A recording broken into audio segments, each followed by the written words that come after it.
Biz sosial şəbəkədə paylaşım edən zaman sizlərə sadəcə məsləhət veririk. Biz demirik ki, gəlin bizdə müalicə alın. Harada istəsəniz müalicə ala bilərsiniz. Yetər ki, həmin xəstəlikdən azad olun və eyni zamanda biz qəbulu belə ödəniksiz edirik ki, hər bir kəs öz xəstəliyini ən azından və yaxud da xəstəliyinin çarəsini ən azından bilməlidir.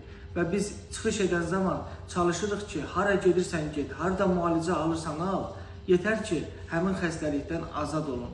Və rəylərdə yazırlar ki, siz xəstəliklər haqqında danışırsınız, amma çarəsi haqqında demirsiniz. Biz xəstəliyi müalicəsi haqqında da sizə məlumat veririk. Diqqətlə qulaq assanız, biz bu haqda geniş məlumat veririk. Və eyni zamanda bir şeyi bilməliyik ki, bəzi xəstəliklər, məsəl üçün fəqərası disk yırtığı.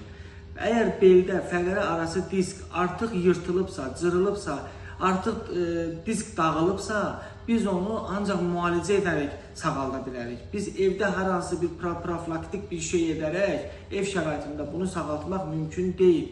Onun üçün biz sizə yalandan nəyisə evdə bunu elə, bu sağalacaq, o yalan olardı. Onun üçün düzgün və dəqiq müalicə etmək lazımdır.